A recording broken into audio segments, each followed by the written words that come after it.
Greetings and salutations. Hello, if you're new here, my name is Steph. I bounce between making booktube content and AFL content, and you've selected an AFL video, so I'm assuming that you also are obsessed with the league or want to see a Melbourne supporter crash out, because that's what we will be doing today. Thankfully, the season is over. Thankfully, because I don't think I could watch another game of football with the Melbourne Football Club, specifically the men's team, in it without losing my absolute shit. Flashback. Chin! It's Simon! We're kicking to Rue's feet! For fuck's sake, he's 6 foot! Fucking idiot! Like, you're putting someone in trouble. Rui! To Penny! Fuck me, I'm gonna shit myself. So, we're gonna talk about the ups and downs, and mainly the downs, because there wasn't a lot of shining lights this year. If you were around during the 2010s and you were a Melbourne supporter, we kind of got swept under the rug with the whole tanking shit, because Essendon had the drug saga and Ross Lyon backstabbed St Kilda and moved to Freo. So the Melbourne tanking scandal kind of got shoved under the rug a little bit. I feel like I didn't cop it a lot. I felt like I copped it a lot this year. You lose the first 5. Okay, not great. And then you win the next 4. Oh, we're back. And then you lose more, beating North and West Coast. And by the way, we lost to North by 10 goals at the start of the year. Do you know how hard it is to process a loss like 10 goals to North Melbourne? Because then they didn't go to win another game for weeks. And you know, you get to the point of the year and you're like, maybe we should play the kids. And then we start playing the kids and all I see is 40-year-old adults shit talking the kids. I'm like, the season's over. Put Woden in. Put Jeffo in. You know, give him a go. Maybe don't put Sharp as sub. Maybe give Harvey Langford more midfield time. Instead, this is what I got from the presser every week. I'm putting my hair behind my ears because Simon Goodwin doesn't have that much hair. Yeah, look, it's not the result that we were hoping for. We're in a spot where I think that we're pretty close to winning games and finals. It's not where we want to be. Hello? Address the loss. Go, hey, we played like absolute dog shit. Oh. Yeah, look, Max got smashed in the centre clearance by Christian Jerry. He's had a really tough time off field.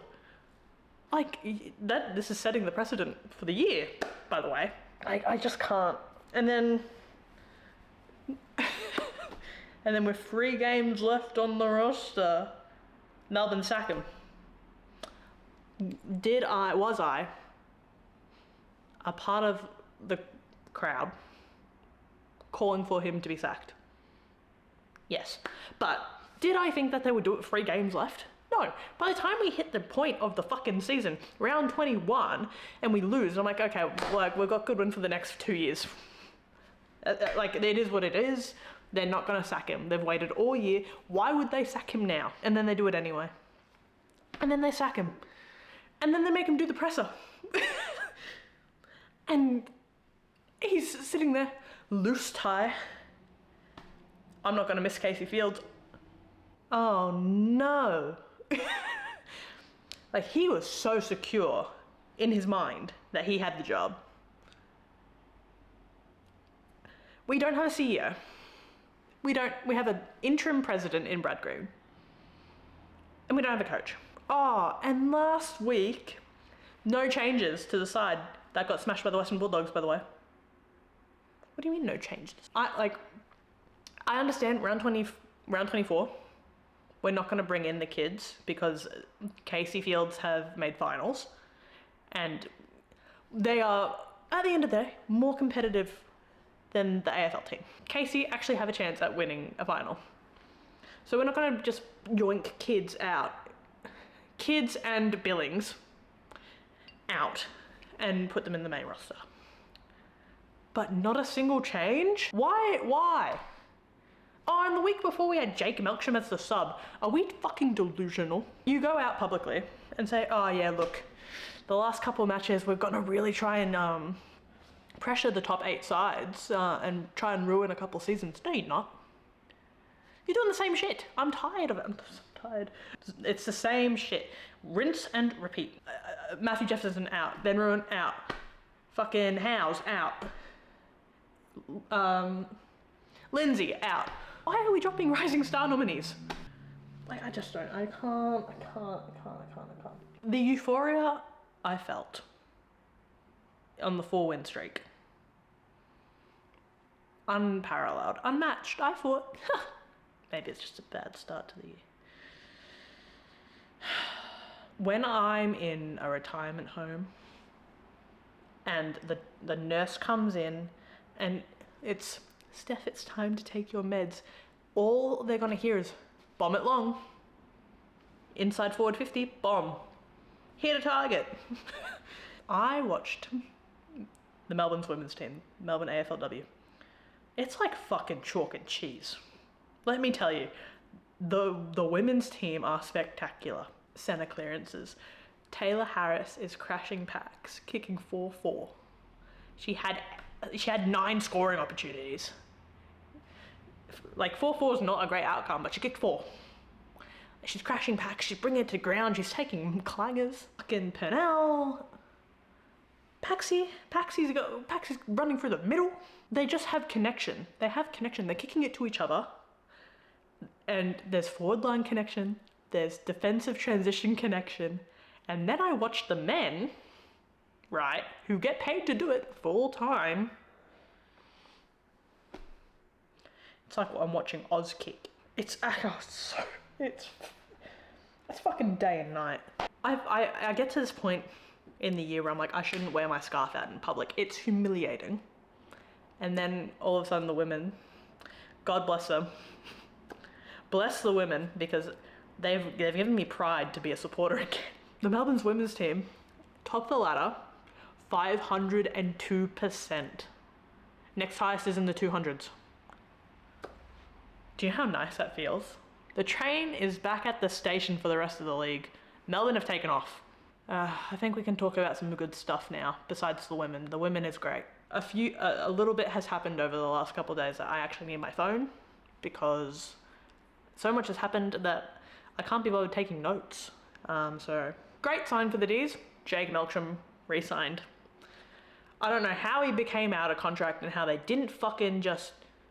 I don't know how they weren't keeping track of that and being like, oh shit, Jake Melksham's out of contract. Maybe we should offer him a contract. Like, what if he decided to leave? What if he decided to go back to Essendon? They need players. Like, we left it so late. Why did we do that? But thank God, Milkshake has re-signed. Another re-signing, Tom McDonald. Didn't realise Tom was coming out of contract. So that one, I wasn't keeping track of that one. That's my fault. Probably going to be a demon for life. The thing that gets me though, both of them, are only a year. Jake Melksham's playing like he's got 5 years in him. So is Tom. We're just doing year by year. Okay. I know Jai Cully re-signed. I know that much. I know. I do know that. Kalani White, Jeff White's son, has nominated the Melbourne Football Club. Do you know how certain I was that he would go to Gold Coast? I was shitting bricks that he would go to Gold Coast. He lives there. Why wouldn't you stay there? Oh, our forward line's actually not going to be a problem anymore. Thank God. Rue is coming into himself. Rue is starting to fucking, lead and take marks and kick goals. They need to give Jeffo a proper fucking go. They need to give Jeffo a proper go. And now we've got Kalani White? Oh, this forward line's going to be a fucking menace. They just got to figure out who's going to be in it. There's rumours that Track is gone. Look, I have a love-hate relationship with Christian Petrarca. I love him. As a wog. As a wog, I love Christian Petrarca. As a D supporter, I love Christian Petrarca. The footage I keep seeing of that man on the ground though, it's starting to get on my nerves. It's starting to annoy me that when I watch him on the ground, he starts getting agitated. I'm all for expressing your emotions. He just doesn't look like a team player though. He's starting to, and I say this reluctantly, he's starting to look like Stephen May. I think we could drop Stephen May. I'm Blake Howes, Disco, Tom McDonald, Bowser, McVie, Salem. That is my ideal backline. Oh shit, I forgot Lever. Oh god, what are we doing with him? Fuck, I think we could fuck them both off, to be honest. There's like a million things I can say about this football club. Honestly, there's a million things I can talk about. Nathan Buckley being nominated as a Melbourne coach, I don't like. I'm sorry, I don't like it. The guy fucking dismantled Collingwood after Malthouse left. Like, as soon as he handed them over to Fly, they won a flag. Why would we want another Goodwin? Is that crazy? Is that crazy thinking that he's... Yeah, probably. But I don't want him there. I've heard too many Collingwood supporters complain about Nathan Buckley that I actually just don't want him there. I don't know who I would pick. The pool isn't big. I wouldn't go Simo. Horse has opted out. I think we just get someone brand fucking new. Someone who's been in the system, in the circuit, who... First time coaching, fly, like... Craig McRae style, where they just have no fucking experience and they come in and they win a flag. Like, I would love that. Like, we can't keep losing games, because if Harvey Langford turns into a Tom Scully, it might actually, like, be my wit's end with the club. I don't think I can go through that a second time. I fucking hate Tom Scully.